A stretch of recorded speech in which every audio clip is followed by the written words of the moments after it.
നമസ്കാരം. Lights camera action എന്ന നമ്മുടെ ചാനലിലേക്ക് ഒരിക്കൽ കൂടി സ്വാഗതം. ഞാൻ നിങ്ങളുടെ ശാന്തിയുള്ള ദിനേശ്.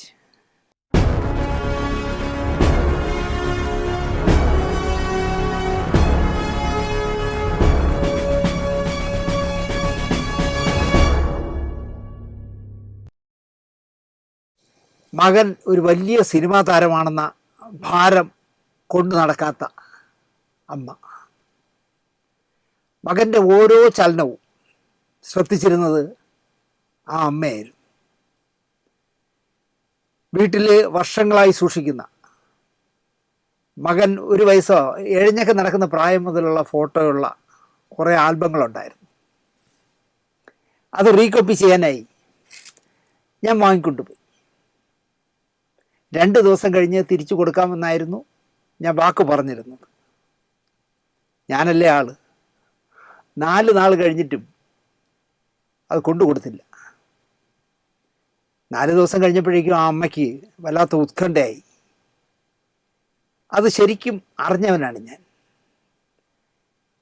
കോഴിക്കോട്ട് നിന്ന് പ്രസിദ്ധീകരിച്ചിരുന്ന ഫിലിം നൈറ്റ് എന്ന ദ്വൈവാരികയുടെ മോഹൻലാൽ സ്പെഷ്യൽ ഇറക്കാൻ തീരുമാനിച്ചു. അതിനുവേണ്ടി ഞാൻ മുടമുകളിലെ ഇക്കഴിഞ്ഞ ചൊവ്വാഴ്ച ജീവനറ്റ് കിടന്ന ആ അമ്മയെ നോക്കി നിന്നപ്പോൾ ഞാൻ ആദ്യമായി ആ അമ്മയെ കണ്ടത് ഓർത്തുപോയി. ഞാൻ ഈ ആൽബം വാങ്ങിക്കാനും ആ വീടിൻ്റെ ഫോട്ടോകൾ എടുക്കാനും അച്ഛൻ്റെയും അമ്മയുടെയൊക്കെ ഫോട്ടോ എടുക്കാനാണ് ചെന്നത്. അപ്പോൾ മോഹൻലാൽ വിളിച്ച് പറഞ്ഞിരുന്നു, ഇങ്ങനെ ദിനേശ് എന്ന് പറഞ്ഞൊരാൾ വരും, ഫോട്ടോഗ്രാഫറും ഉണ്ടാവും, അവർക്കെല്ലാം സഹായം ചെയ്തു കൊടുക്കണമെന്ന് പറഞ്ഞിരുന്നു. കാരണം അദ്ദേഹവും സിനിമയിലെ തുടക്കകാലം എന്ന് പറയാൻ പറ്റില്ല, എന്നാലും ഇന്നത്തെ പേരും വിലയൊന്നും ആയിട്ടില്ലല്ലോ. അപ്പോൾ ഞങ്ങൾ 2 പേര്, ഞാനും ശ്രീകുമാറുമായിട്ടാണ് ചെന്നത്. ഇപ്പോൾ ചലനം പറ്റി കിടക്കുന്ന അമ്മയെ കണ്ടപ്പോൾ ഞാൻ ഇതൊക്കെയാണ് ഓർത്തത്. ആദ്യം വീടിൻ്റെ മുക്കും മൂലയും വരെ ആ അമ്മ ഞങ്ങളെ കൊണ്ടു നടന്ന് കാണിച്ചു. ഓരോ മുറിക്കും അമ്മയ്ക്ക് ഓരോ കഥ പറയാനുണ്ടായിരുന്നു. താഴെ ഇറങ്ങി വരുമ്പോൾ അവിടെ ഐശ്വര്യം പോലെ നിൽക്കുന്ന ഒരു കരിവീട്ടിലുള്ള ഒരു വലിയ ആന, എനിക്ക് തോന്നുന്നു 5 അടിയോളം പൊക്കം വരും, ഒരു ആന നിപ്പട്ട് ഇറയത്ത്. അപ്പോൾ ശ്രീകുമാറിന് തോന്നി അതിൻ്റെ കൂടെ അമ്മയെ നിർത്തി ഒരു പടം എടുക്കണം. അമ്മ ഒരു പ്രശ്നമില്ല, അമ്മ ഒന്ന് പടം എടുക്കാൻ ആനയെ പിടിച്ചോണ്ട് നിന്നു. പടം എടുത്ത ശേഷം എന്നോട് ആ അമ്മ പറഞ്ഞത്, മോനെ, ഈ ഫോട്ടോയ്ക്ക് കൊടുക്കേണ്ട അടിക്കുറിപ്പ് ഞാൻ പറയാം, 2 കുട്ടിയാനകൾ എന്ന് കൊടുക്കണം എന്നെന്നോട് ചിരിച്ചോണ്ട് പറഞ്ഞു. ശരിക്കും പറഞ്ഞാൽ അമ്മയും ഏറെക്കുറെ ആനയെ പോലെ തന്നെയുണ്ട്. അമ്മ അല്പം പൊക്കക്കുറവും നല്ല വണ്ണവും നല്ല ഐശ്വര്യമുള്ള വലിയ ചന്ദ്രനെ പോലുള്ള മുഖമൊക്കെ അല്ലേ മോഹൻലാലിൻ്റെ അമ്മയ്ക്ക്. ചുമ്മാതല്ല, മോഹൻലാലിൻ്റെ നർമ്മബോധത്തിൻ്റെ രഹസ്യം ഈ അമ്മയുടെ വയറ്റിലല്ലേ അദ്ദേഹം കിടന്നതെന്ന് അന്നും ഓർത്തു. ചലനമറ്റ് കിടക്കുന്ന അമ്മയെ നോക്കിയപ്പോഴും ഓർത്തു. ഐശ്വര്യമുള്ള അമ്മ. അവിടുന്ന് തിരിച്ചു നടക്കുമ്പോൾ ഞാൻ വെറുതെ ചിന്തിച്ചു, ജ്യേഷ്ഠൻ മരിച്ചു, മോഹൻലാലിൻ്റെ അച്ഛൻ മരിച്ചു, ഇപ്പോൾ അമ്മയും മരിച്ചു. പേരുണ്ട്, പ്രശസ്തിയുണ്ട്, ഭാര്യയുണ്ട്, മക്കളുണ്ട്, ചുറ്റിനും എപ്പോഴും സന്തോഷം പകരാൻ കുറേ എർത്തുകൾ കൂടെ ഉണ്ട്. ഹോട്ടൽ മുറി, പക്ഷേ ഹോട്ടൽ മുറിയിൽ ചമയങ്ങളെല്ലാം അഴിച്ചു വെച്ച് മേക്കപ്പ് എല്ലാം തുടച്ച ശേഷം കുളിച്ച് വന്ന് ആഹാരമൊക്കെ കഴിച്ചിട്ട് ഉറങ്ങാൻ കിടക്കുമ്പോൾ ഈ മഹാനടൻ ഒരു നിമിഷമെങ്കിലും ഇനി ചിന്തിക്കും, ഞാനിപ്പോൾ അനാഥനാണെന്ന്. ഞാൻ സദാ ചിന്തിക്കുന്ന വിഷയമാണത്. എൻ്റെ അച്ഛൻ മരിച്ചു, എൻ്റെ അനുജൻ ആത്മഹത്യ ചെയ്തു, അമ്മയും അകാലത്ത് മരിച്ചു, ഭാര്യയുണ്ട്, മകനുണ്ട്. എന്നാൽ ഞാൻ അനാഥനല്ലേ എന്ന് പലപ്പോഴും ഞാൻ ആലോചിക്കാറുണ്ട്. വർഷങ്ങളായി ആ അമ്മ കിടപ്പിലായിരുന്നു. എത്ര കോടികൾ വേണമെങ്കിലും മുടക്കാനാകാവുന്ന മകനുണ്ടെങ്കിലും മാറ്റിയെടുക്കാൻ ആകാത്ത സ്ട്രോക്കായിരുന്നു അമ്മയ്ക്ക്. പിന്നെ പ്രായം 90 വയസ്സായില്ലേ. മകൻ പൊന്നുപോലെ നോക്കി ആ അമ്മയെ. കാരണം അമ്മയുടെ മകനായിരുന്നു മോഹൻലാൽ.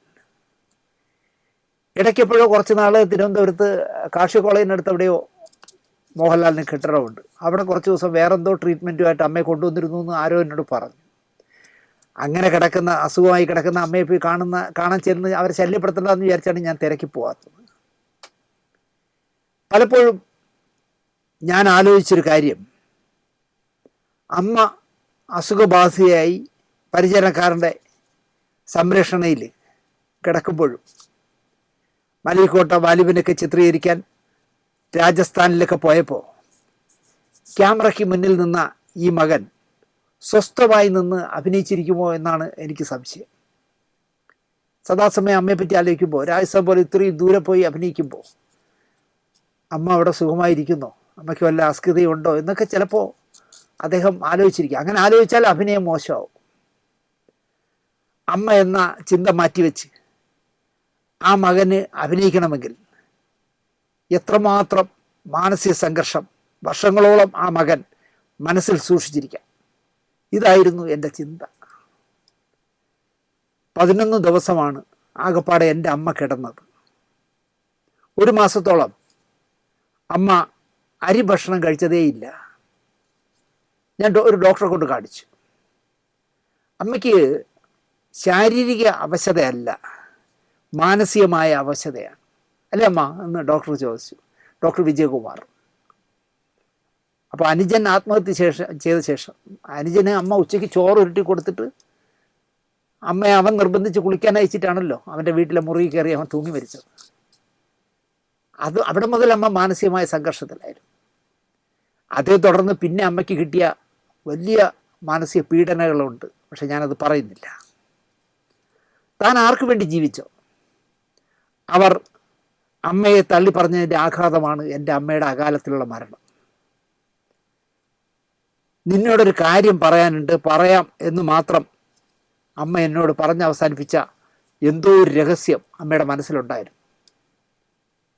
3 നേരത്തെ ഭക്ഷണം ക്രമേണ അമ്മ 2 നേരമാക്കി, രാവിലെയും രാത്രി. പിന്നെ അത് 1 നേരമാക്കി. പിന്നെ ഭക്ഷണങ്ങൾ വേണ്ടാതായി. അങ്ങനെയാണ് അമ്മയെ ഞാൻ ആശുപത്രിയിൽ ഡോക്ടറെ കാണിച്ചത്. അമ്മയ്ക്ക് പ്രശ്നങ്ങളൊന്നുമില്ല, മാനസിക സംഘർഷമാണ് പ്രശ്നം. എന്തെങ്കിലുമൊക്കെ പ്രശ്നമുണ്ടോ അമ്മയ്ക്ക്? അപ്പോൾ ഞാൻ ഡോക്ടറോട് സത്യം തുറന്നു പറഞ്ഞു. അമേരിയിൽ നിന്ന് ചോറ് ഉരുട്ടി വാങ്ങി അമ്മ വായിൽ വെച്ച് കൊടുക്കുന്നത് കഴിച്ച് വയറ് നിറഞ്ഞപ്പോൾ മതി എന്ന് പറഞ്ഞിട്ട്, നിങ്ങൾ വയസ്സായി വരെയല്ലേ ഇങ്ങനെ ഈ വെയിലത്തൊക്കെ കുളിക്കാതെ ഈ തണുപ്പ് കയറിയിട്ടാണ് കുളിച്ച് അസുഖം വരുത്തി വയ്ക്കാൻ പോകണമെന്ന് അമ്മയെ നിർബന്ധിപ്പിച്ച് ബാത്റൂമിൽ കുളിക്കാൻ വിട്ടിട്ട് അമ്മ കുളിച്ച് കയറി തിരിച്ചു വരുമ്പോൾ ഇദ്ദേഹം ബെഡ്റൂമിൽ തൂങ്ങി നിൽക്കുന്നു. എന്താണ് കാരണമെന്ന് അപ്പോഴെനിക്കറിയില്ലായിരുന്നു. അപ്പോൾ ഡോക്ടർ ഇൻഷുർ എന്ന് പറഞ്ഞൊരു പൗഡർ എഴുതി തന്നു. 3 നേരം പാലിൽ കലക്കി കൊടുക്കണം. 6 മാസം അരി ആഹാരം കഴിച്ചില്ലെങ്കിലും ഒരു പ്രശ്നവും അമ്മയ്ക്ക് ഉണ്ടാകില്ല എന്ന് ഡോക്ടർ പറഞ്ഞു. സമ്മതിച്ച് പോന്നു. അമ്മ അത് കഴിച്ചു. അതും കുറച്ച് ദിവസം കഴിഞ്ഞപ്പോൾ അമ്മയ്ക്ക് മടുത്തു. അമ്മ പറഞ്ഞു, പാലിൽ വേണ്ട, കഫം ഫോം ചെയ്യും. അങ്ങനെ പാലൊഴിവാക്കി ചൂടുവെള്ളത്തിലാക്കി പിന്നെ ആ പൗഡർ കലക്കി കൊടുക്കുന്നത്. ക്രമേണ അമ്മ അത് 3 നേരം എന്നുള്ളത് 2 നേരമാക്കി. പിന്നെ അത് 1 നേരമാക്കി. അത് കഴിഞ്ഞപ്പോൾ പിന്നെ നിർബന്ധിച്ച് കുടിപ്പിക്കേണ്ട അവസ്ഥയായി. എനിക്ക് സഹോദരിമാരില്ലല്ലോ, അനുജനുമില്ല. സിന്ധുവിനാണെങ്കിൽ അമ്മയെ എടുക്കാവുന്ന ആരോഗ്യവുമില്ല, കൈക്ക് പ്രശ്നമുള്ള ആളാണ്. ഞാൻ എൻ്റെ അമ്മയെ എടുത്ത് ടോയ്ലറ്റിൽ കൊണ്ടിരുത്തുമ്പോൾ അമ്മയ്ക്ക് വല്ലാത്ത വിഷമം. അപ്പോൾ അമ്മ കരയും. അപ്പം ഞാൻ അമ്മയെ ആശ്വസിപ്പിക്കുമായിരുന്നു. അമ്മയുടെ മോനല്ലേ അമ്മ ഞാൻ, എന്തിനാ അമ്മ കരയുന്നത് എന്ന് ചോദ്യമൊന്നും അമ്മ കേട്ടതായി ഭാവിച്ചതേയില്ല. ഞാൻ എന്തോ കഴിഞ്ഞ ജന്മം പാപം ചെയ്തുകൊണ്ടായിരിക്കാം എൻ്റെ ചെറുക്കൻ എന്നെ എടുത്ത് ബാത്റൂമിൽ കൊണ്ടാക്കേണ്ടി വന്നതെന്നൊക്കെ അമ്മ വിചാരിച്ചിരിക്കാം. അമ്മയോട് ഞാൻ എന്തെങ്കിലും തെറ്റ് ചെയ്തിട്ടുണ്ടോ എന്ന് ഞാൻ അക്കാലത്ത് അമ്മയോട് ചോദിച്ചു. അമ്മ എന്നെയോ എൻ്റെ അനുജനെയോ മോനെയെന്നോ മക്കളെയെന്നോ ഒന്നും വിളിക്കില്ല. ശങ്കരൻ, ദിനേശൻ ഇങ്ങനെ വിളിക്കൂ. അടുത്ത വീട്ടിലെ കുട്ടികളെയൊക്കെ മക്കളെ എന്നൊക്കെ പറഞ്ഞ് അവർ വിളിക്കുന്നതൊക്കെ എനിക്ക് സങ്കടം തോന്നുമായിരുന്നു. പക്ഷേ എൻ്റെ അമ്മ അങ്ങനെ വിളിക്കില്ലായിരുന്നു, പേര് പറഞ്ഞേ വിളിക്കുള്ളായിരുന്നു. പക്ഷേ ഞാൻ എന്തെങ്കിലും തെറ്റ് അമ്മയോട് ചെയ്തിട്ടുണ്ടോ എന്ന് ചോദിച്ച രാത്രി അമ്മ എന്നെ മോനെ എന്ന് വിളിച്ചു. നീ എൻ്റെ പൊന്നു മോനല്ലേ എന്ന് പറഞ്ഞിട്ട് എൻ്റെ തലയിൽ അമ്മയുടെ വിരലുകൾ പരതി നടന്നു എൻ്റെ തലയിൽ. അമ്മയ്ക്ക് എന്തെങ്കിലും പറയാനുണ്ടോ എന്നോട് എന്ന് ഞാൻ ചോദിച്ചു. ഉണ്ട്, എന്നാൽ അമ്മ പറയാം, സമയമാവട്ടെ എന്നമ്മ പറഞ്ഞു. പിറ്റേന്ന് നേരം പുലരുമ്പോൾ വെളുപ്പകാലം ഒരു 3-3:30 മണിയാകുമ്പോൾ ഞാൻ എണീക്കും. അമ്മയ്ക്ക് ഇളം ചൂട് വെള്ളം ഉണ്ടാക്കിയിട്ട് ഈ റെയിൽവേ സ്റ്റേഷനിൽ പോട്ടർമാർ ഈ സപ്ലൈക്കാർ കൊണ്ട് നടക്കുമ്പോൾ വിളിക്കില്ലേ, ഇഡ്ഡലി വട എന്ന് വിളിക്കും പോലെ ഞാൻ ചൂടുവെള്ളം എന്ന് വിളിച്ചോണ്ട് ചെല്ലും അമ്മ ഉണരാനായിട്ട്. അങ്ങനെ ഒരു 3:30 മണിക്ക് ചൂടുവെള്ളം ഉണ്ടാക്കിക്കൊണ്ട് ഞാനിങ്ങനെ ശബ്ദം ഉണ്ടാക്കിക്കൊണ്ട് കയറി ചെല്ലുമ്പോൾ എൻ്റെ അമ്മ ചലനമറ്റ് കിടക്കുന്നു. അമ്മ പോയി. പ്രിയപ്പെട്ട മോഹൻലാൽ, താങ്കളുടെ അമ്മയുടെ ചലനമറ്റ ശരീരം നോക്കി തൊഴുമ്പോൾ താങ്കളുടെ മനസ്സിൽ അലയടിക്കുന്ന ഓർമ്മകളെ പറ്റിയായിരുന്നു എൻ്റെ ചിന്ത മുഴുവൻ.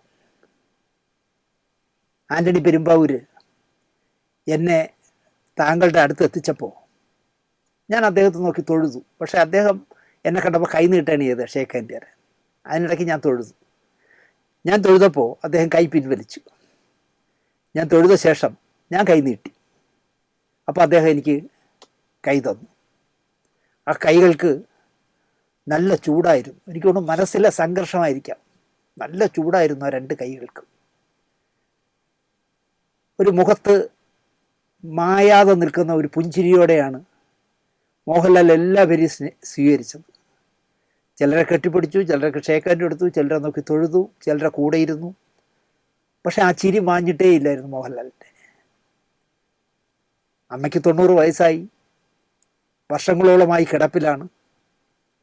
ദേഹമൊന്നും പൊട്ടാതെ നല്ല വൃത്തിയായി കുളിപ്പിച്ച് പുതുവസ്ത്രങ്ങൾ അണിഞ്ഞ് എല്ലാ ദിവസവും അമ്മ ഇരുന്നുവെങ്കിലും അല്ലെങ്കിൽ കിടന്നുവെങ്കിലും അധികം കഷ്ടപ്പെടാതെ എൻ്റെ അമ്മ പോയല്ലോ എന്നായിരിക്കാം അദ്ദേഹത്തിൻ്റെ മനസ്സിലെ അപ്പോഴത്തെ വിചാരം. അച്ഛൻ, അമ്മ, ജ്യേഷ്ഠൻ എല്ലാവരും കൂടൊഴിഞ്ഞു. മുടവുമുകളിലെ ഹിൽ വ്യൂ എന്ന് പറഞ്ഞ ആ വീട്ടിൽ ഇനി മോഹൻലാൽ മാത്രം. പക്ഷെ അദ്ദേഹം തിരുവനന്തപുരത്ത് വരുമ്പോഴും ഇപ്പോൾ ഒറ്റയ്ക്ക് അവിടെ ഒന്നും താമസിക്കാറില്ല എന്ന് തോന്നുന്നു. ഹോട്ടലിലേ താമസിക്കും. കാരണം ഓർമ്മകൾ വേണ്ട എന്ന് വിചാരിച്ചിട്ടായിരിക്കാം. ആ ചൂട് ആ കൈവെള്ളയിലുണ്ടായിരുന്നു. ഞാൻ മാത്രമേ ഇനി ഹിൽവ്യൂയിലുള്ളൂ എന്നുള്ള ചൂട്.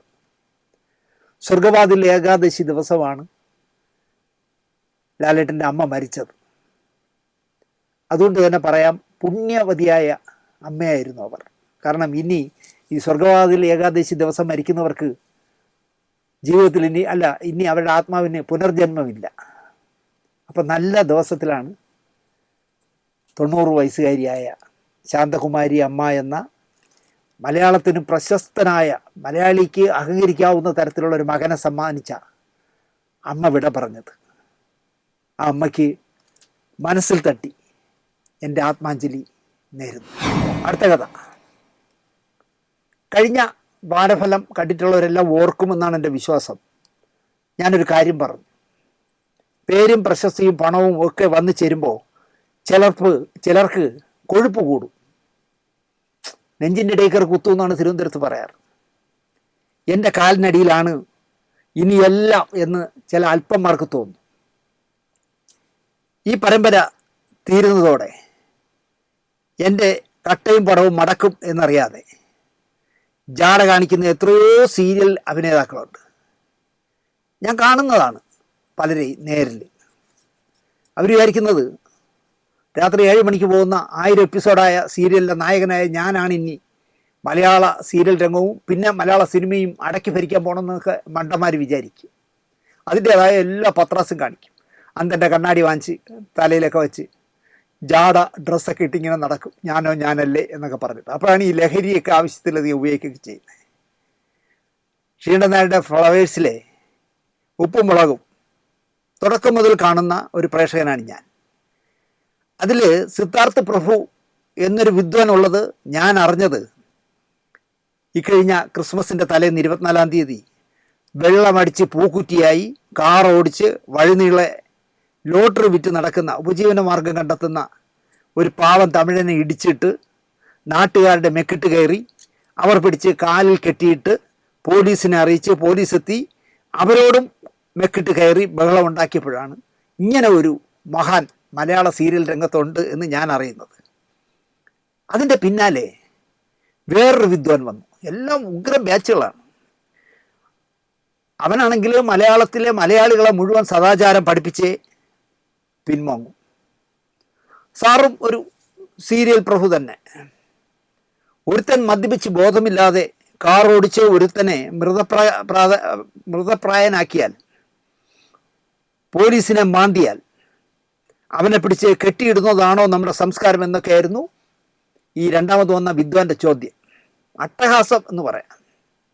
ഇവൻ പറയുന്നത് കേട്ടാൽ മറ്റുള്ളിടത്തൊക്കെ ഇങ്ങനെ ചെയ്യുന്നവന് ധീരതയ്ക്കുള്ള പുരസ്കാരം നൽകുകയാണ് പതിവ് എന്നാണ്. വെള്ളം അടിച്ച് ഏതെങ്കിലും ഒരുത്തൻ്റെ ഒരുത്തിയുടെ പുറത്തുകൊണ്ട് കയറ്റി ഇറക്കി പിന്നെ നാട്ടുകാരുടെ അലുമ്പുണ്ടാക്കി അവർ പ്രശ്നമായപ്പോൾ കാലും കൈയും ഒക്കെ കെട്ടിയിട്ട് പോലീസ് വന്നവൻ പോലീസിനെയും മാന്തി ഒക്കെ ചെയ്തിട്ട് അവർക്ക് ധീരതയ്ക്കുള്ള അവാർഡാണ് മറ്റ് രാജ്യങ്ങളിൽ കൊടുക്കുന്നതെന്ന് തോന്നും ഈ വിദ്വാൻ പറയുന്ന കേൾക്കുമ്പോൾ.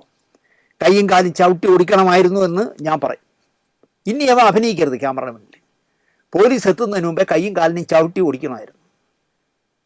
ആലോചിച്ച് നോക്കുന്നേ, ഒരു പാവം കേരളത്തിൽ വന്ന് ലോട്ടറി വിറ്റ് അവൻ്റെ ഉപജീവനത്തിനും അവൻ്റെ കുടുംബത്തിനും വേണ്ടി ജീവിക്കുന്ന ഒരു പാവം മനുഷ്യനെ വെള്ളമടിച്ച് നെഞ്ചി കുത്തിയപ്പോൾ കാർ കൊണ്ട് കയറ്റി ഇവിടെ ഒരുത്തി പറഞ്ഞുകൊണ്ടിരിക്കില്ലേ, ഡയബറ്റിക്കായ ഏതെങ്കിലും ഒരുത്തൻ റോഡ് സൈഡിൽ നിന്ന് മൂത്രം ഒഴിച്ചാൽ അവൻ്റെ പുറത്തൂടെ കാറ് കയറ്റുമെന്നൊരു താടക പറഞ്ഞില്ലേ, അതുപോലെയാണ്.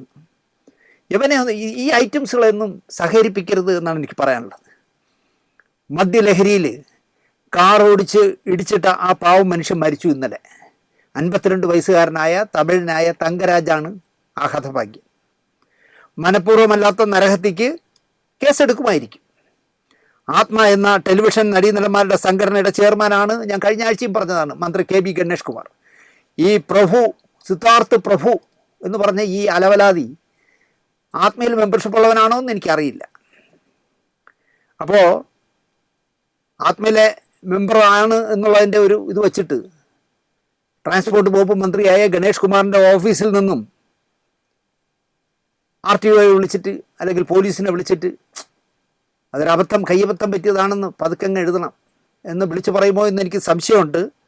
അതുപോലെ തന്നെ അദ്ദേഹത്തിൻ്റെ എർത്തായി നടക്കുന്ന പ്ലഗായി നടക്കുന്ന പൂജപ്പ രാധാകൃഷ്ണൻ ഉണ്ടല്ലോ, അദ്ദേഹം ചിലപ്പം വിളിച്ച് പറയാം, ലോട്ടറി വിൽപ്പനക്കാരൻ ഒരു അണ്ണാച്ചിയല്ലേ, ആ അണ്ണാച്ചി കാറിലാണ് പോയി ഇടിച്ചത് എന്ന് എഴുതണമെന്ന് പറയും FIR വേണമെങ്കിൽ.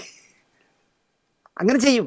ഇപ്പോൾ മലയാള സിനിമയിൽ ഒരു വലിയ, അല്ലെങ്കിൽ എന്തിനാ വിളിക്കുന്നല്ലേ, എൻ്റെ ഗുരുനാഥൻ ഒരു പാവത്തിൻ്റെ കഥ അടിച്ചു മാറ്റി. അവന് കഥയും കഥയ്ക്ക് പ്രതിഫലവും കൊടുക്കാമെന്ന് പറഞ്ഞ് വാങ്ങിച്ചിട്ട് ഒഴിവാക്കി. എന്നിട്ട് ഇയാൾ കഥ, തിരക്കഥ, സംഭാഷണം എല്ലാം പുള്ളി, അല്ല കഥയും സംവിധാനമൊക്കെ പുള്ളിയുടെ പേര് വെച്ചു. അത് ഫെഫ്കയിൽ പരാതിയായി. ഞാനന്ന് ഫെഫ്കയുടെ എക്സിക്യൂട്ടീവിലുണ്ട്. ഇപ്പം നമ്മൾ എക്സിക്യൂട്ടീവ് ഇല്ലാത്തതുകൊണ്ട് ഇവർക്കൊക്കെ നല്ല സുഖമായിരിക്കും, കമ്മിറ്റിക്കാർക്ക് എന്ത് അലവലാത്തനും കാണിക്കാമല്ലോ. അപ്പോൾ ആ ഇഷ്യൂ വന്നപ്പോൾ ഞാൻ പറഞ്ഞു, എനിക്കിത് വ്യക്തമായി അറിയാവുന്നതാണ്. ഈ കഥ എഴുതിയ പയ്യനെ എനിക്കറിയാം, എറണാകുളത്തുകാരൻ, ഒരുപാട് തിരക്കഥകൾ എഴുതിയിട്ടുണ്ട്, ഇപ്പോൾ വെബ് സീരിയൽ സംവിധാനം ചെയ്യുന്നു. അയാളുടെ കഥയാണ്. സന്തോഷ് എച്ചിക്കാനും സ്ക്രിപ്റ്റ് എഴുതിയതേ ഉള്ളൂ. പക്ഷേ അവനെ പൂജയ്ക്ക് വിളിക്കുകയോ അവൻ്റെ പേര് വയ്ക്കുകയോ അവൻ്റെ പൈസ കൊടുക്കുകയോ ഒന്നും ചെയ്തില്ല. ഞാൻ ഈ ഇഷ്യൂ വലിയ ഇഷ്യൂ ആയിട്ട് സംസാരിച്ചു. അതിൻ്റെ പേര് നടപടിയെടുക്കണം സംവിധായകൻ്റെ പേരിൽ. ഗുരുനാഥനാവട്ടെ എൻ്റെ അച്ഛനാവട്ടെ. അപ്പോൾ എൻ്റെ പേരിൽ കള്ള പോക്സോ കേസ് കൊടുത്തിരിക്കുന്ന ഒരു വിദ്വാനുണ്ടല്ലോ, അണ്ടർവെയറിൽ വരെ അരിവാൾ ചുറ്റിയ നക്ഷത്രം ഇപ്പോൾ ഇട്ടുകൊണ്ട് നടക്കുന്നത്. അയാൾ എന്നെ വിളിച്ച് വെളിയിൽ കൊണ്ടുപോയിട്ട് പറയുക, ദിനേശേ, ഞാനും ദിനേശും മാത്രമേ ഉള്ളൂ ഹരിച്ചേട്ടൻ്റെ അസിസ്റ്റൻ്റ് ഡയറക്ടർമാരായിരുന്നവരിൽ ഈ കമ്മിറ്റിയിലുള്ളത്. നമ്മളതങ്ങ് കണ്ണടയ്ക്കണമെന്നേ. ഞങ്ങളുടെ അതെന്തെന്ന് ചോദിച്ചാൽ, അവൻ ഫെഫ്കോ മെമ്പറല്ലല്ലോ. ഏത് ഈ കഥ കണ്ടവൻ്റെ കഥ മോഷ്ടിച്ചവൻ ഫെഫ്കോ മെമ്പറല്ല. മോഷ്ടിച്ച കള്ളൻ നമ്മുടെ ഗുരുവല്ലേ. അതുകൊണ്ട് നമ്മൾ നജിങ്കോയ എന്നാണ് ആ ചെറുപ്പക്കാരൻ്റെ പേര്. എന്തിനു വിളിക്കണേ? നജിങ്കോയ ഫെഫ്കയിൽ മെമ്പർ അല്ലല്ലോ ദിനേശേ. നേരെ മറിച്ച് ഹരിച്ചേട്ടൻ നമ്മുടെ രണ്ടുപേരുടെയും ഗുരുനാഥനല്ലേ. അദ്ദേഹത്തിന് വേണ്ടി നമ്മളിതും കണ്ണടയ്ക്കണം. നജിങ്കോയ്ക്കൊരു പുല്ലും കൊടുക്കണ്ട. ഞാൻ പറഞ്ഞ അതും കൈ വെച്ചിരുന്നാൽ മതി. താങ്കൾ ഉണ്ടാക്കിക്കോ, എന്നെ കിട്ടില്ല എന്ന് പറഞ്ഞ മോനാണ് ഞാൻ. അതെൻ്റെ അച്ഛൻ തെറ്റിയതാലും ഞാൻ അങ്ങനെ തന്നെ പറയും. അപ്പം ഞാൻ പറഞ്ഞു വരുന്നത്, ഒരു തമിഴിന് അണ്ണാച്ചിയല്ലേ ചത്തത്. അത് മനഃപൂർവ്വമല്ലാത്ത നരഹത്യ അല്ലെങ്കിൽ മദ്യപിച്ചിട്ട് കാർ ഓടിച്ചു കൊണ്ടുവന്ന് ഇടിച്ചതാണെന്നൊന്നും എഴുതണ്ട എന്ന് ആത്മയിൽ നിന്നോ പൂജപ്പുര രാധാകൃഷ്ണനിൽ നിന്നോ വിളി പോകരുത് എന്നാണ് എനിക്ക് പറയാനുള്ളത്. പക്ഷേ ഗണേഷ് കുമാറിൻ്റെ സ്വഭാവം അനുസരിച്ചാണെങ്കിൽ ആ പണി നടക്കാനിടയില്ല. അങ്ങനെയൊന്നും വിളിച്ച് വളഞ്ഞ വഴിയിലൂടെ ഒന്നും പറയുന്ന ആളല്ല ഗണേഷ് കുമാർ. കക്ഷി മദ്യത്തിന് എതിരുമാണ്. അതുകൊണ്ട് അദ്ദേഹം ട്രാൻസ്പോർട്ട് മന്ത്രിയുമാണ്. അദ്ദേഹം അതുകൊണ്ട് ആവശ്യമില്ലാതെ ഇടപെടില്ല എന്നാണ് എൻ്റെ വിശ്വാസം. അപ്പോൾ നിയമത്തിൻ്റെ വഴിക്ക് പോകുമായിരിക്കുമെന്ന് നമുക്ക് വിശ്വസിക്കാം. ഒരു തമിഴിനല്ലേ അങ്ങ് പോട്ടെ എന്ന് വയ്ക്കരുത്. ഒരു കുടുംബത്തിൻ്റെ അത്താണിയാണ് നഷ്ടപ്പെട്ടത്. കൊഴുപ്പ് കയറി വെള്ളം അടിച്ച് ഫിറ്റായി കാറിടിപ്പിച്ചല്ലേ കൊന്നത് പാവത്തിന്. എത്ര വേദനിച്ചിരിക്കും മരിക്കാൻ. നേരത്തെ പറഞ്ഞ ന്യായീകരണ തൊഴിലാളി ഇറങ്ങുമോ എന്തോ, കുറച്ച് ഫിറ്റായിപ്പോയി. അതിനാൽ സ്റ്റിയറിങ്ങിന് ബാലൻസ് കിട്ടാത്ത ഒരു മഹാനടൻ ഒരു അണ്ണാച്ചിയെ ഇടിച്ചിട്ട് കൊന്നാൽ എന്താണ് ഇത്ര നിങ്ങൾക്കൊക്കെ ദേഷ്യമെന്ന് വേണമെങ്കിൽ അവൻ ചോദിക്കും. ഞാൻ പറഞ്ഞു, ഇവനെയൊന്നും കാലന് വേണ്ടതെന്നാണ് ഞാൻ ആലോചിക്കുന്നത്. ഇതുപോലെ കൊണ്ട് കയറ്റി കൊടുക്കണമെന്നേ. ഹമാസും ഇസ്രയേലും ബംഗ്ലാദേശിലും ഒക്കെ എത്രയോ പേർ കൊല്ലപ്പെടുന്നു. ആരെങ്കിലും അവിടെ ചോദിക്കുന്നു മലയാളീസ് ഇത്ര ബോറന്മാരാണോ എന്നൊക്കെ ഈ ന്യായീകരണ തൊഴിലാളി ചിലപ്പോൾ ഇനി ഫേസ്ബുക്കിൽ കുറിക്കും. എന്തായാലും ഇതുവരെയും ഒന്നും മിണ്ടി കണ്ടില്ല. നമ്മുടെ മെമ്പർമാർ കുറച്ച് അച്ചടക്കം പാലിക്കണം. പൈസയുടെ കൊഴുപ്പ് വരുമ്പോൾ വെള്ളം അടിച്ചുകൊണ്ട് കണ്ടവൻ്റെ പുറത്ത് കാർ കൊണ്ട് കയറ്റരുതെന്ന് പോലും ഒരക്ഷരം പറഞ്ഞില്ല. ഞങ്ങളുടെ അംഗങ്ങൾ വെള്ളം അടിക്കും, ഫിറ്റാകും, റോഡിൽ പോകുന്നവരുടെ പുറത്ത് മെക്കിട്ട് കയറും, കൊല്ലും എന്നാണോ കരുതുന്നത് എന്നും എനിക്കറിയില്ല. എന്തായാലും അവർ പ്രതികരിച്ചിട്ടില്ല. അടുത്ത കഥ. മുഖത്ത് ചായം തേക്കുന്നവരെ നമുക്ക് വിശ്വസിക്കാതിരിക്കാം. പല പല വേഷങ്ങൾക്കായി ചായം തേച്ച് സ്വന്തം സത്വം ഇല്ലാതാകുമ്പോൾ അവരുടെ വ്യക്തിത്വം നശിക്കും. അതാണ് സംഭവിക്കുന്നത്. എന്നാൽ ചായം തേക്കാത്തവന്മാർ മോഹൻലാലിനെ പ്രീതിപ്പെടുത്താനായി മുടവൻ മുകളിലെ ഹിൽ വ്യൂവിൽ കാണിച്ച പ്രകടനങ്ങൾ കാണേണ്ടതായിരുന്നു. ഞാൻ ആ അമ്മയെ കണ്ട ഉടനെ തന്നെ മടങ്ങി. ഒരു 3-4 മിനിറ്റിനുള്ളിൽ ഞാൻ മടങ്ങി. പക്ഷേ എനിക്ക് ചിലർ അയച്ചു തന്ന ചില ക്ലിപ്പിങ്സുകൾ കണ്ടപ്പോൾ ഒരു ഡേറ്റിനായി, ഒരു പ്രീതിക്കായി, മോഹൻലാൽ കാണാനായി ആ ഹിൽ വ്യൂ എന്ന് പറഞ്ഞ മോഹൻലാലിൻ്റെ വീട്ടിൽ ചിലർ നടത്തിയ പ്രകടനങ്ങൾ ക്യാമറയ്ക്ക് മുന്നിൽ കാട്ടിയിരുന്നെങ്കിൽ മോഹൻലാലിൻ്റെ മുകളിലെത്തിയനെ യൗമാർ. അത്ര അഭിനയമായിരുന്നു അവിടെ. അത് കാണുമ്പോൾ സത്യത്തിൽ എനിക്ക് ഭയങ്കര പുച്ഛം തോന്നി. വർഷങ്ങളോളം രോഗശൈലിയിലായ ഒരമ്മ, 90 വയസ്സ് വരെ അന്തസ്സായി ജീവിച്ച ഒരമ്മയ്ക്ക് കിട്ടേണ്ട സ്നേഹ പരിലാളനങ്ങളോടെ 100 ഇരട്ടി നൽകിയ ഒരു മകനെ ഇനിയും ഞാൻ ബുദ്ധിമുട്ടിക്കുന്നത് ശരിയല്ല എന്ന് തോന്നിക്കാണണം ആ അമ്മയ്ക്ക്. അതുകൊണ്ടായിരിക്കണം സ്വർഗവാതിൽ ഏകാദശിക്ക് ആ അമ്മ വിട പറഞ്ഞു പോയത്. എനിക്കിനി ആരുമില്ല എന്ന വേദന മനസ്സിലുണ്ടാകാമെങ്കിലും നറുപുഞ്ചിരിയോടെ സമചിത്തതയോടെ ആ മനുഷ്യൻ അമ്മയുടെ തലയ്ക്കൽ നിന്നു. വന്നവർക്കൊക്കെ കൈനീട്ടിയും കെട്ടിപ്പിടിച്ചുമൊക്കെ നിന്നു. അവിടെയാണ് ഓരോരുത്തന്മാരുടെ ദുഃഖാഭിനയം. കൂടുതൽ കാലം കിടന്ന് ഒരുപാട് പേരെ വേദനിപ്പിക്കാതെ, ആ മകന് മനസ്സമാധാനം നൽകാതെ, ബുദ്ധിമുട്ടിക്കണ്ട എന്നുറപ്പിച്ച് ആ അമ്മ പോയി എന്ന് കരുതാതെ അയാളെ ബോധ്യപ്പെടുത്താൻ മത്സരിക്കുകയായിരുന്നു അവിടെ ചിലർ.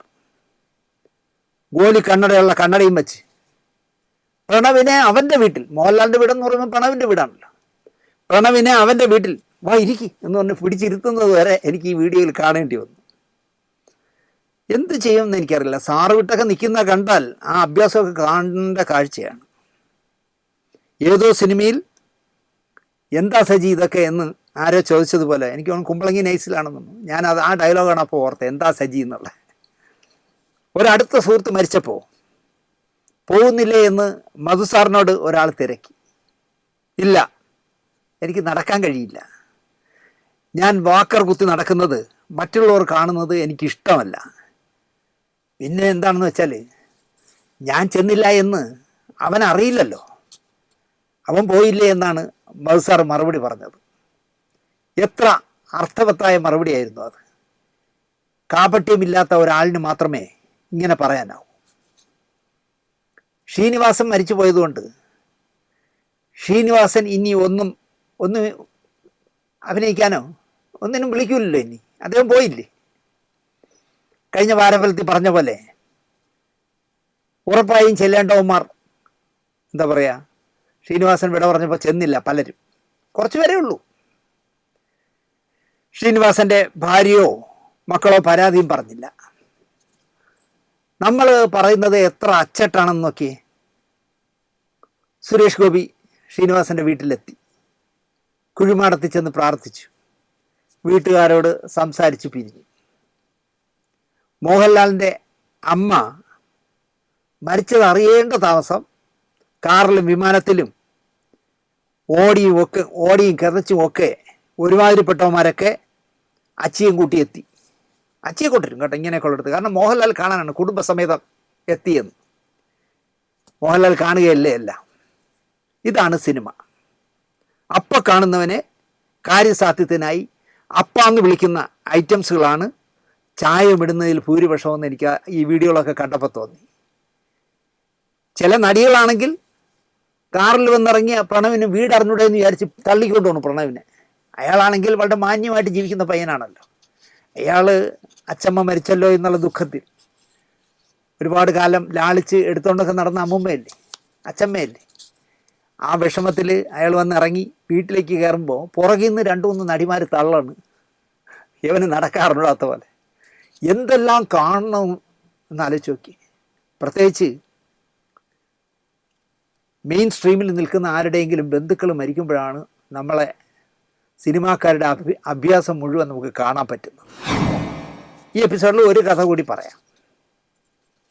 എൻ്റെ അടുത്ത സുഹൃത്തായിരുന്ന ഒരു അവസരവാദി ഒരു ദിവസം എന്നോടൊരു ചോദ്യം ചോദിച്ചു. ഫെഫ്കയുടെ എക്സിക്യൂട്ടീവ് വന്നപ്പോൾ, ദിനേശ്, ഞാനാണ് ആ സ്ത്രീയുടെ കാമുകനെന്ന്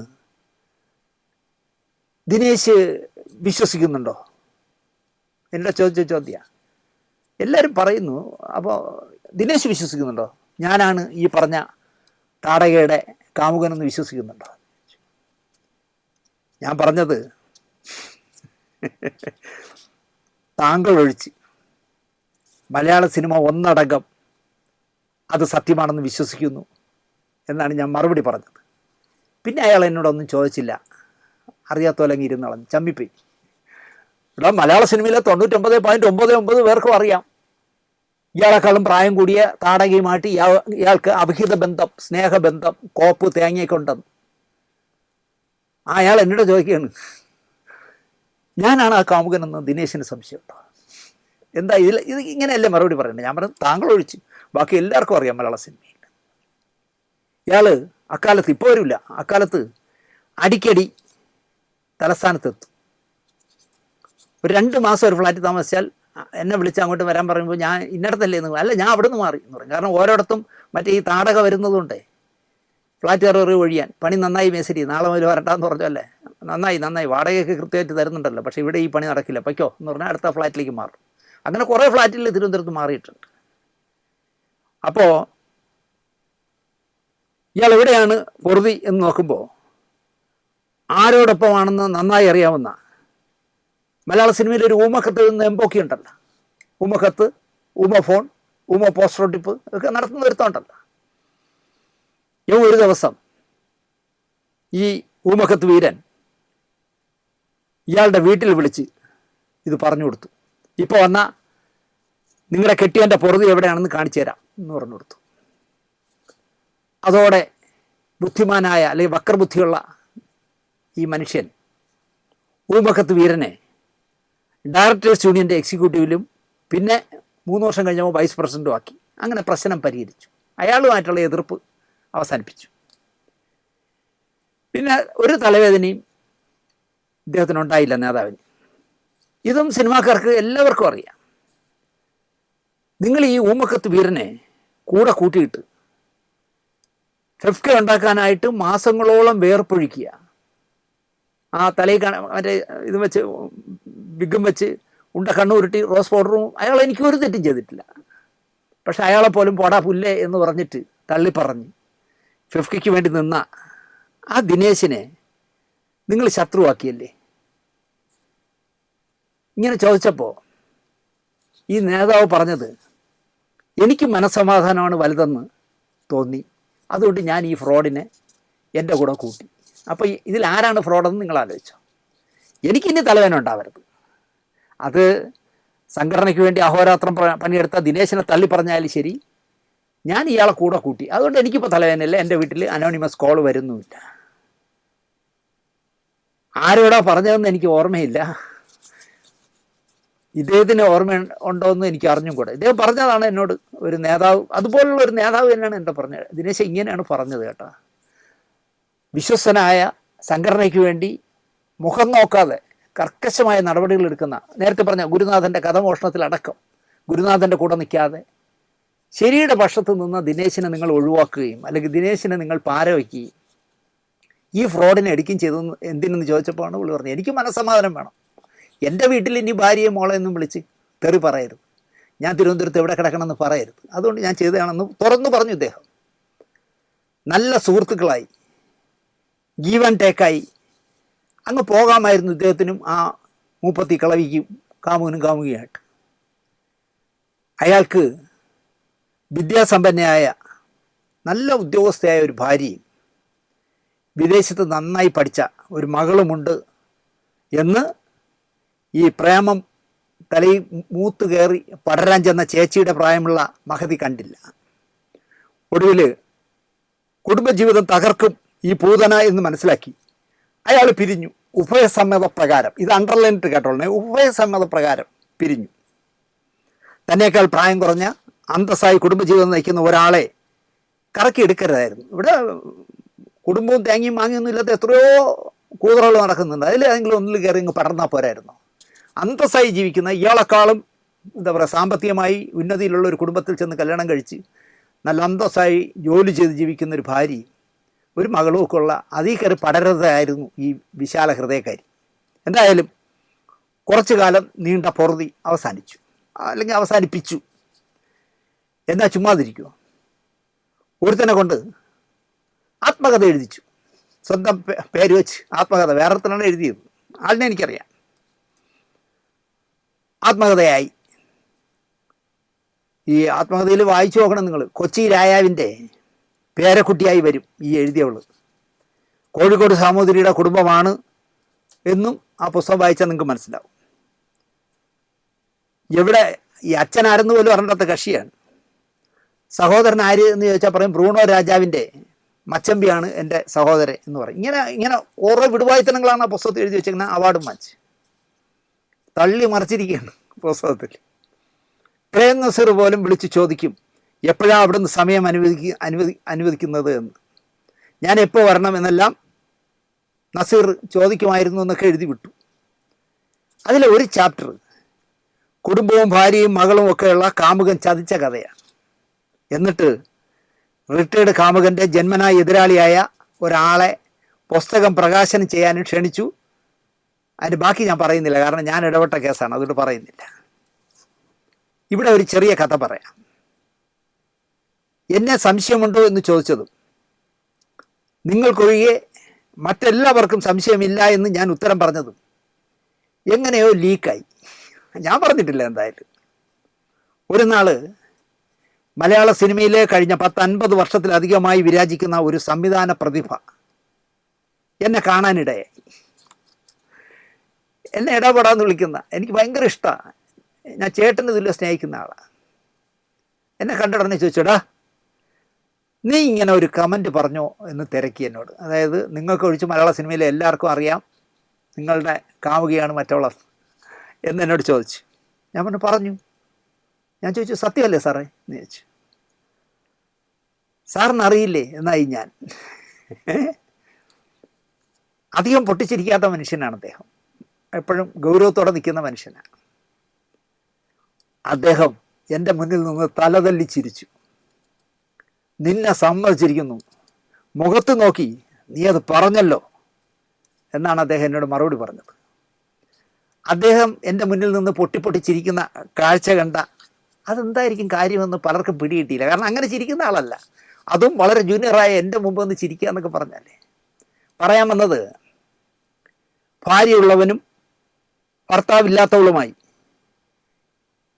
ഭർത്താവില്ലാത്തവളെന്ന് പറയാൻ പറ്റില്ല, കാരണം ഇവർ ഒന്നിക്കുമ്പം പടരുമ്പോഴേ ഇവൾക്ക് ഈ അലവലാതിക്ക് ഭർത്താവ് ഉണ്ടായിരുന്നു, ഹതഭാഗ്യനായ ഒരാളുണ്ടായിരുന്നു, നല്ല തന്തയ്ക്ക് പിറന്ന ഭർത്താവായിരുന്നു അദ്ദേഹം. അപ്പോൾ അദ്ദേഹം ജീവിച്ചിരിപ്പുണ്ട്, അത് പോട്ടെ.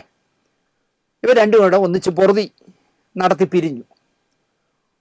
ഉഭയസമ്മതപ്രകാരമാണല്ലോ പൊറുതി. ഷഷ്ടിപൂർത്തിയൊക്കെ എന്നോ കഴിഞ്ഞ കാമുകിയും ഷഷ്ടിപൂർത്തിയിലേക്ക് കടന്നു വരാനായിട്ട് ഇങ്ങനെ പതുക്കെ പതുക്കെ നടന്നു വരുന്ന കാമുകനും ഉഭയസമ്മതപ്രകാരം പിരിഞ്ഞു. ഇപ്പോൾ ഈ കാമുകി പറയുന്നത്, വേടൻ്റെയും ദിലീപിൻ്റെയൊക്കെ കേസ് രണ്ടായി കാണണം. വേടൻ ഉഭയസമ്മതപ്രകാരം എല്ലാം നടപ്പിലാക്കിയതിനാൽ അവനെതിരെ ഏത് പെണ്ണ് കേസിന് പോയാലും ഞാൻ വേടനോടൊപ്പം നിൽക്കും, കാരണം ഉഭയസമ്മതപ്രകാരമായിരുന്നു. അതിലെന്താ തെറ്റ് എന്നാണ് ഭവതി ചോദിക്കുന്നത്. ഉഭയസമ്മതപ്രകാരം കൂടെ കൊണ്ടു നടന്ന ഭാര്യയും കുട്ടിയുമുള്ള ഒരു കുടുംബത്തിനെ തകർത്ത് തൻ്റെ കൂടെ വരാത്തതിന് പുസ്തകം എഴുതി നാറ്റിയ കക്ഷിയാണ് പറയുന്നത് അത് ഉഭയസമ്മതപ്രകാരമല്ലേ. എന്നിട്ട് അയാളെ കാവുകനെ നാറ്റുന്നു. വേടൻ ഉഭയസമ്മതപ്രകാരം. എനിക്കതാണ് മനസ്സിലാവാത്തത്. ഒരു ഉഭയസമ്മതവും തേങ്ങാക്കൊലയും ഇല്ലാത്ത ദിലീപിനെ ഞാൻ കുറ്റവാളിയായേ കാണൂ എന്നും ഒരു പറയുന്നു. ഇത് എന്താണ് ഇതിൻ്റെ രഹസ്യം കുറിപ്പ് എന്ന് ചോദിക്കാൻ മാത്രമേ എനിക്ക് തോന്നുന്നുള്ളൂ. നമ്മളിപ്പോൾ കഴിഞ്ഞ 2 ആഴ്ചയായിട്ട് വാരഫലം ഒരുപാട് കഥകൾ വരുന്ന കാരണം നീണ്ടു പോവുകയാണ്. അപ്പോൾ അതുകൊണ്ട് നമ്മൾ യൂട്യൂബ് 22 മിനിറ്റ് പറഞ്ഞിരിക്കുന്നതുകൊണ്ട് നമ്മൾ 30-35 മിനിറ്റ് വരെയൊക്കെ ആണെങ്കിൽ പോകാമായിരുന്നു. അതുകൊണ്ടിപ്പോൾ കഴിഞ്ഞ 2-3 ആഴ്ചയായിട്ട് 2 ആഴ്ചയായിട്ട് വാരഫലം 2 എപ്പിസോഡാണ്.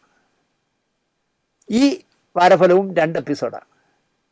നിങ്ങൾ 8 മണിക്ക് വരുന്ന ഇപ്പം ഞാൻ പറഞ്ഞ ഈ കഥ കേട്ട് തീരുമ്പോഴേക്കും 8:30 ഇതിൻ്റെ 2ാം ഭാഗം വരും. ഇതിനേക്കാളും രസകരമായ കാര്യങ്ങളാണ് അതിൽ പറയാനുള്ളത്. ഇത് കണ്ട ഉടൻ തന്നെ അടുത്ത എപ്പിസോഡിലേക്ക് പോകണം എന്ന് പറഞ്ഞുകൊണ്ട് 2ാം ഭാഗത്തിനായി കാത്തിരിക്കൂ എന്ന് പറഞ്ഞുകൊണ്ട് നിർത്തുന്നു. നന്ദി, നമസ്കാരം.